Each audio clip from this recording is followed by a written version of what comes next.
Hey folks, Scott Grove, Dr. Groovy from GroovyMusicLessons.com. I'm going to send this here out to all the bass players because they need it, and this goes to everybody else too. I actually did this video recently on an acoustic, kind of an acoustic guitar. It's a Flying V Dean acoustic, but bass players, I just want to fill you in a little more. Yeah, I've played with many bass players, and a lot of them have to, just like myself, if I, put myself on regular strings, like on this bass that I'm going to show you that just came in today, and if I'm not using my old polywebs on here, then yeah, the strings go completely dead, and you have to put on another set in 1 hour. So you use, if you're doing a regular gig like I used to do back in the day, you have to change strings every single set. Okay, and of course there is the old thing where you can boil them, which was you get it up to heat, you get the water boiling first, you take all 4 strings off, just wrap them together, throw them in the pot as they're boiling, let them boil for about 10 to 15 minutes, take them out, shake them a bunch, dry them off really good, and they're going to be cold when you put them back on, very cold. Put them back on and they will get you through another set, or depending, they will get you through as long, but not quite as long as you normally would a new set, and they won't quite sound new, but they'll get you through the next period.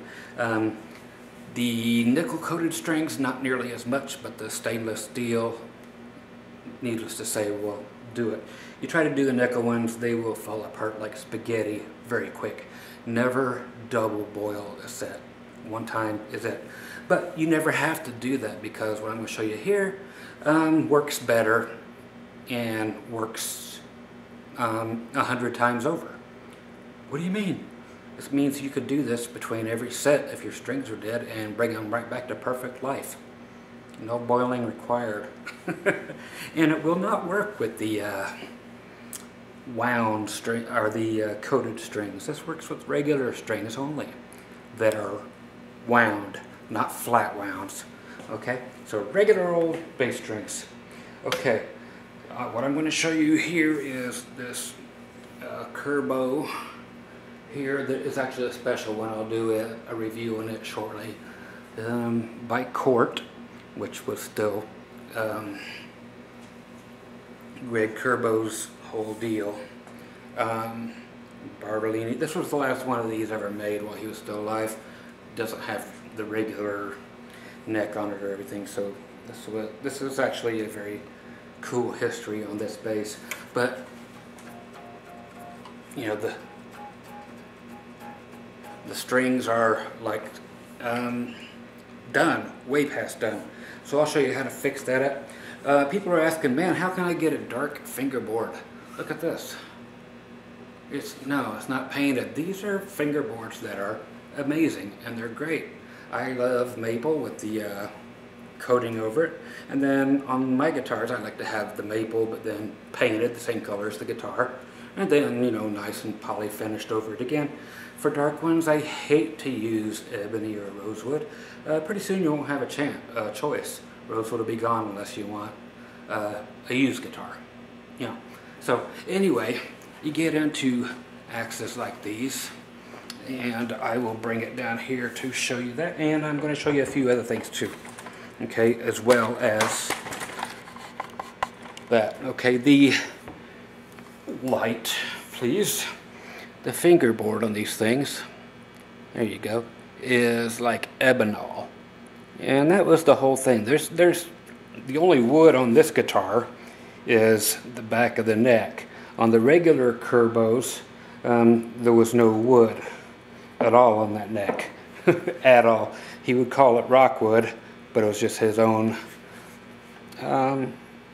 polymer. Just like these bodies are made out of lutite.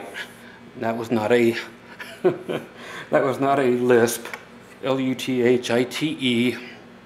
Same as on the Ibanez or Godines and stuff. Lutite bodies are wonderful. Okay, so you have that fingerboard if you ever want to get them. Again, it's ebonol. It's been around forever. Ovation used them way back. And I just wanted to show you. Kramer back in the very late 70s and early 80s. Here the aluminum ones, they used it as well. It's the coolest fingerboard to play on that is black. Just as cool as what they would stick on a carbon graphite thing. It's just amazing. You don't have to worry about cleaning it. You just rub a rag over it just like you would a maple fingerboard that has a nice finish on it. Okay, now I'm going to show you a quick thing to do with all your bass players and your strings, your frets, and so forth that you just simply need to know. Why? Because you need to know. Okay, gone are the days when you use the weird painter's tape and the steel wool and all that. It's a bad thing.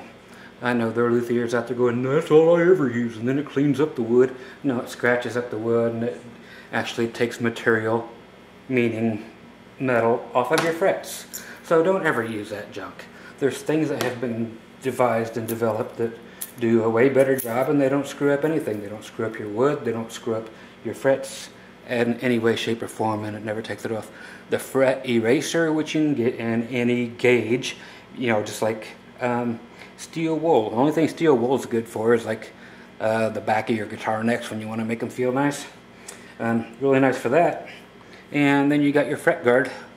You can get these StewMac, or you can get them on eBay. You can get them on anywhere because they are the thing to use. Now, you should be able to see this. Frets are not supposed to be gold.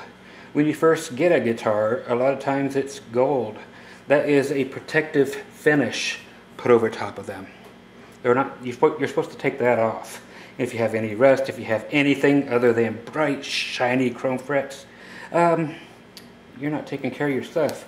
So you put the fret guard right over top of the fret right there, and then you just take the eraser and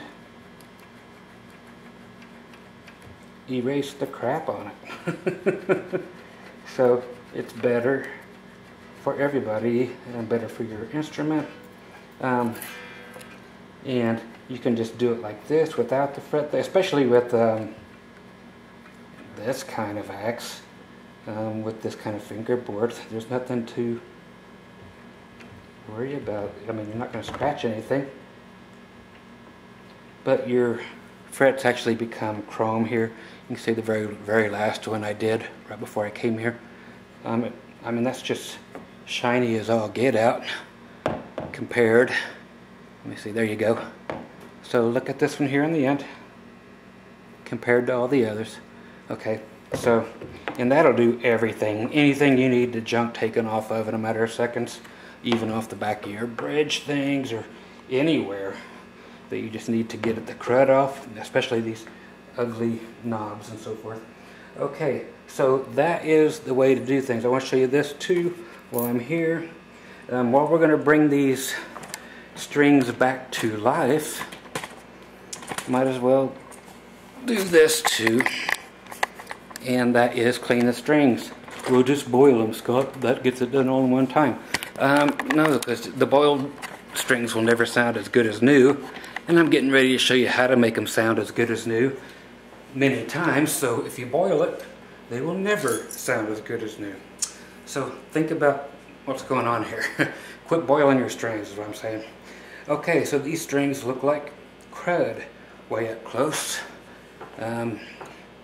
Hopefully you can see it. I know I got a back, I'm shining the light on the back way, so I'll try to put it on the front way.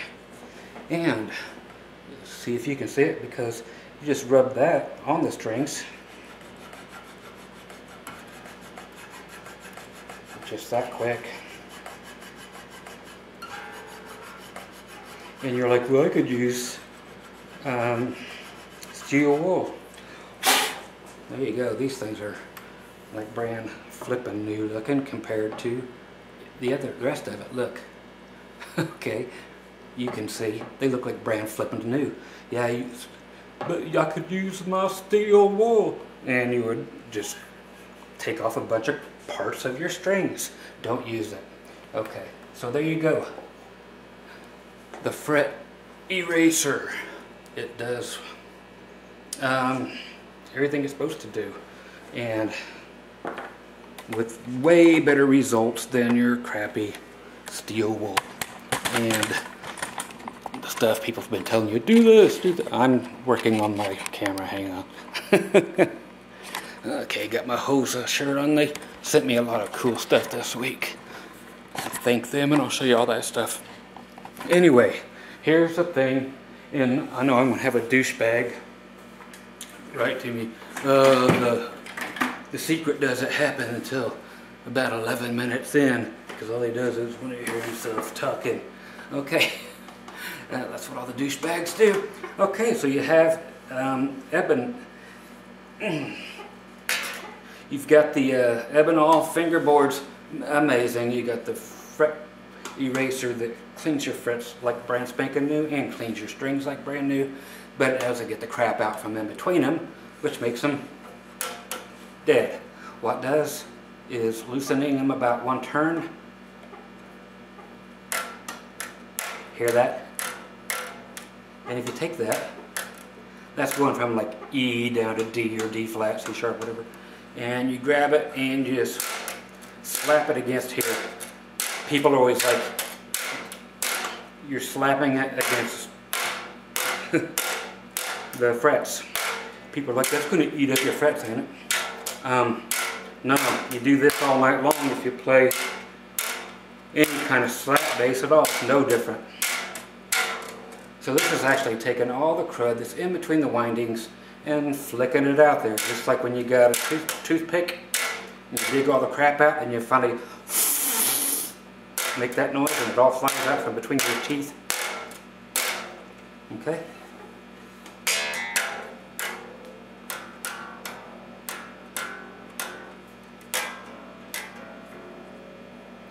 Then I'll do the next one.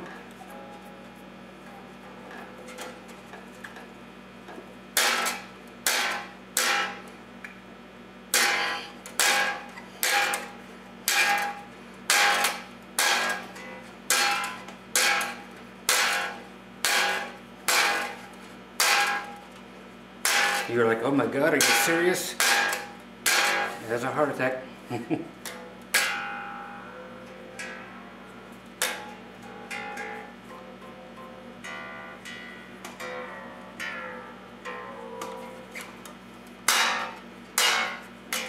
can loosen and weigh it. It'll even allow you to get more out of there. You'll just do it a few times and you'll go, holy crap. Why? Because everybody else in the world does. Don't knock it till you try it. Okay?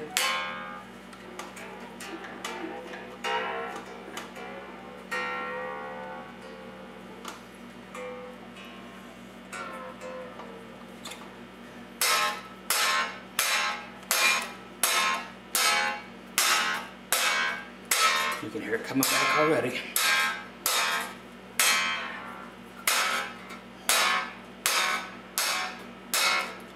Got it clean at that tension. I'll get it clean at another tension. You can hear it coming back at that tension now.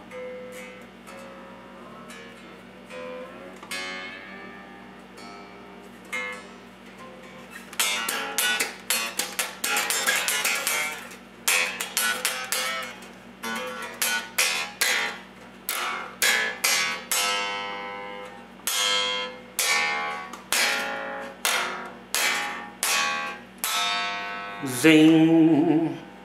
Proof's in the pudding, kids. Dr. Groovy, Scott Grove, GroovyMusicLessons.com. Again, I wouldn't throw crap at you. I throw the good stuff at you.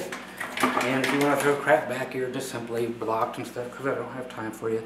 I'm just here trying to work for the betterment of everything. So if you want to make life shitty, go make your own life shitty. Leave everybody else alone.